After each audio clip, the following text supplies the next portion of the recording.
آج سے 1 صدی قبل جب چائنا میں زلزلہ آیا تھا تو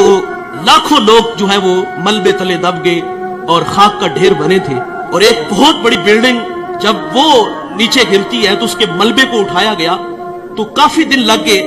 اس ملبے کو اٹھانے کے لیے، لیکن ایک جگہ دیکھا گیا کہ وہ سل تھی، اس کو اٹھایا تو نیچے ایک چھوٹا سا بچہ ہے اور ساتھ ایک خاتون ہے اور دونوں بے ہوش ہیں۔ انہیں وہاں سے اٹھا کے ہاسپٹل لے آئے اور اس خاتون کو ہوش آئی تو اس سے لوگوں نے سوال کیا کہ ہم نے ایک عجیب کام دیکھا ہے کہ تیرے ہاتھوں کی انگلیاں جو تھی وہ زخمی تھی، سارا بدن تو تیرا محفوظ ہے، تو تیری یہ 10 انگلیاں ہیں یہ ساری زخمی تھی، اس کی وجہ کیا ہے؟ تو وہ خاتون کہتی ہے کہ یہ میرا بیٹا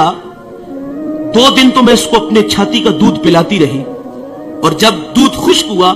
تو میں اپنی انگلی اس کے منہ میں ڈالتی، کبھی اپنی زبان اس کے منہ میں ڈالتی،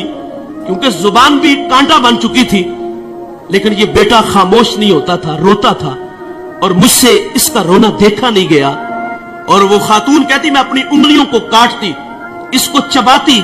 اور جب خون نکلتا تو میں اپنے بیٹے کے منہ میں انگلی رکھ دیتی، اور میں نے اتنے دن اس بیٹے کو اپنا خون دے کے اس کی جان بچائی ہے۔ اور یار ماں اپنا خون دینے کے لیے بھی تیار ہے، ماں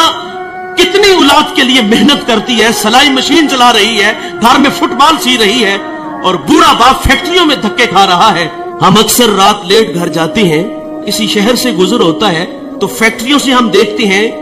کہ جوان بھی نکل رہے ہیں اور رات 2 بجے بوڑھے بھی نکل رہے ہیں۔ جوانوں کو دیکھ کے تعجب نہیں ہوتا، بات سمجھ میں آتی ہے کہ ان کے خواب ہیں، کچھ سپنے ہیں، یہ بڑا گھر چاہتے ہیں، یہ بڑی گاڑی چاہتے ہیں، اس کے لیے یہ 18 گھنٹے محنت کر رہے ہیں۔ تعجب ان بوڑھوں کو دیکھ کے ہوتا ہے کہ جن کے قدموں میں اب چلنے کی سکت بھی نہیں۔ یہ وقت تو خدمت کروانے کا تھا، لیکن یہ فیکٹریوں میں دھکے کھا رہے۔ والدین کی عظمت کو سلام کرتا ہوں، یہ 18 گھنٹے کام اس لیے کرتے ہیں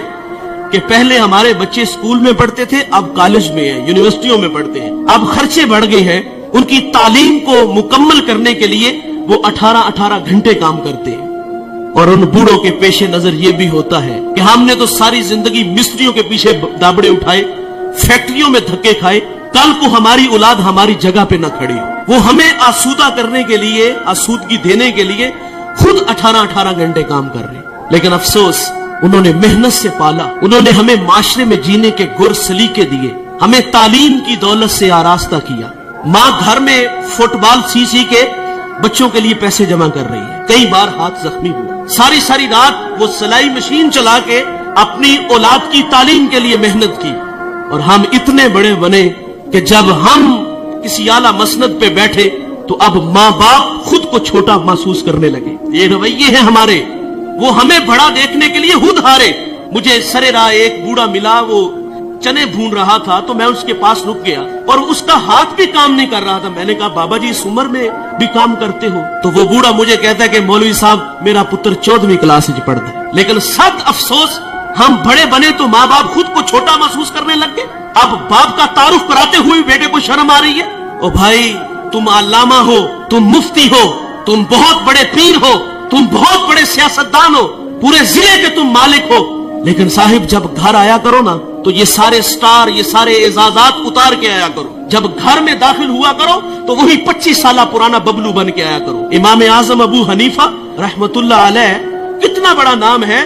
آپ کے استاد حماد رحمت اللہ علیہ کی مسند پہ بیٹھے ہوئے ہیں، آپ کا فتویٰ چلتا ہے، اور ماں امام اعظم کو وہی بچپن کا وہ جو ہے وہ بھولا بالا بیٹا سمجھتی ہے، اور ماں اکثر کہتی کہ مجھے یہ مسئلہ درکار ہے، یہ میں نے مسئلہ پوچھنا ہے، فلاں جگہ ایک بوڑھا عالم ہے، چلو اس کے پاس مسئلہ پوچھنے چلتے ہیں۔ بیٹا یہ نہیں کہتا ماں میں خود بہت بڑا عالم ہوں، ماں نے کہا اس عالم کے پاس جانا ہے تو امام اعظم سواری تیار کرتے، ماں کو اس پہ بٹھاتے اور خود نکیل پکڑتے اور آگے آگے خود چلتے، اس عالم کے پاس جاتے، دستک دیتے، وہ باہر آتے تو اس کی حیا سے نگاہیں جھک جاتی، اور کہا میری ماں نے آپ سے کوئی مسئلہ پوچھنا ہے تو ان کی ذرا رہنمائی فرمائیے۔ وہ مسئلہ پوچھتی تو وہ امام اعظم سے کہتا کہ اس کا جواب کیا ہے؟ آپ ارشاد فرمائیں۔ آپ آہستگی سے فرماتے اس کا یہ جواب ہے، اور آپ تھوڑی سی اونچی آواز میں میری ماں کو مسئلہ بتا دو۔ ساری زندگی ایسے ہی ہوا،